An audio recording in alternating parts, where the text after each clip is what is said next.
Wherever you go, whatever you do, throw a little at it. Omax, Vest and Briefs. Virudhunagar பட்டாசு ஆலை வெடி விபத்தில் உயிரிழந்தவர்களின் உறவினர்கள் அமைச்சர் வீட்டை முற்றுகையிட முயற்சியில் ஈடுபட்டிருப்பதாக தகவல் வெளியாகியிருக்கிறது.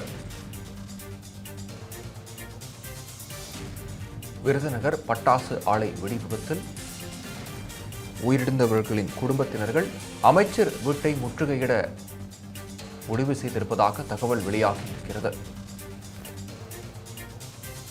இது குறித்த கூடுதல் விவரங்களை வழங்க இணைகிறார் எமது செய்தியாளர் ஜெயராம். ஜெயராம், விவரங்களை வழங்கலாம். நிச்சயமாக விக்னேஷ். விருதுநகர் அருகே கட்னார்பட்டியில் நேற்று நடந்த பட்டாசு ஆலை வெடி விபத்து தமிழகம் முழுவதும் பெரும் அதிர்ச்சியை ஏற்படுத்தியுள்ளது. இந்த பட்டாசு ஆலை வெடி விபத்தில் தற்போது வரை 25 பேர் உயிரிழந்துள்ளனர். உயிரிழந்தவர்களின் உடல்கள் விருதுநகர் அரசு மருத்துவக் கல்லூரி மருத்துவமனையில் பிரேத பரிசோதனைக்காக வைக்கப்பட்டுள்ளன. 20 உடல்கள் அடையாளம் காணப்பட்டு பிரேத பரிசோதனை நிறைவடைந்த நிலையில் உடல்களை வாங்க உறவினர்கள் தொடர்ந்து மறுப்பு தெரிவித்துள்ளனர்.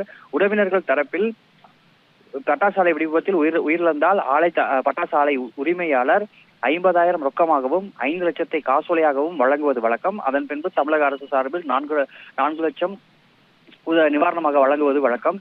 இந்நிலையில் தற்போது இந்த பட்டாசு ஆலையின் உரிமையாளரான ஈஸ்வரி மற்றும் அவருடைய கணவர் இருவருமே தலைமறைவாகிவிட்டனர். அதன் காரணமாக பட்டாசு ஆலை உரிமையாளர் தரப்பிலிருந்து வழங்கப்படும் 5.5 லட்சம் ரூபாய் வழங்க முடியாத நிலையில் இந்த பட்டாசு ஆலை வெடி விபத்து உள்ளது.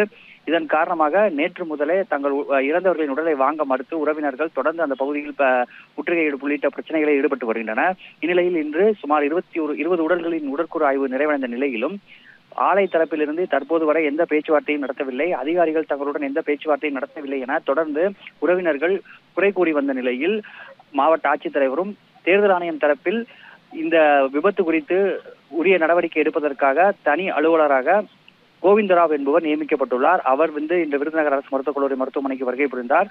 தொடர்ந்து உயிரிழந்தவர்களின் குடும்பத்தினருடன் பேச்சுவார்த்தை நடத்தினார். பேச்சுவார்த்தையில் தமிழக அரசு சார்பில் வழங்கப்படும் 4 லட்சத்திற்கான காசோலையை தற்போது வழங்குவதாகவும் ஆலை தரப்பில் வழங்க வேண்டிய விரைவில் பெற்றுத் தருவதாக உறுதியளித்தனர். அவர்கள் எழுத்துப்பூர்வமாக தங்களுக்கு ஆலை தரப்பில் வழங்கும் 5 லட்சத்தை எப்பொழுது தருவீர்கள் என்ற எழுத்துப்பூர்வமாக உறுதியளித்தால் மட்டுமே தாங்கள் இந்த 4 லட்சத்தை பெற்றுக்கொண்டு உடலை பெற்றுக்கொள்வோம் என தொடர்ந்து உறவினர்கள் கூறி வந்தனர். இதற்கு மாவட்ட நிர்வாகம் எதிர்ப்பு தெரிவித்தது. தங்களால் எழுத்துப்பூர்வமாக எந்தவித உத்தரவாதமும் வழங்க முடியாது என கூறியதை அடுத்து பேச்சுவார்த்தை தோல்வியடைந்தது.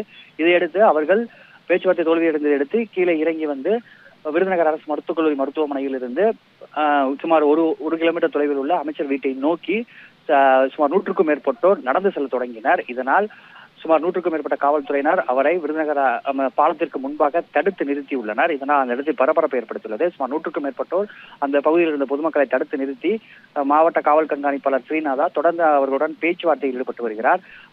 அந்த பாலத்தை இறங்கினால் அமைச்சர் KKS ராமச்சந்திரன் இல்லம் அந்த பகுதிக்கு செல்ல விடாமல் காவல்துறையினர் போராட்டத்தில் ஈடுபட்டவர்களை தடுத்து நிறுத்தியுள்ளனர். போராட்டத்தில் ஈடுபட்டவர்கள் இந்த பாலத்தின் இந்த பகுதியில் தரையில் அமர்ந்து தொடர்ந்து போராட்டத்தில் ஈடுபட்டு வருகின்றனர்.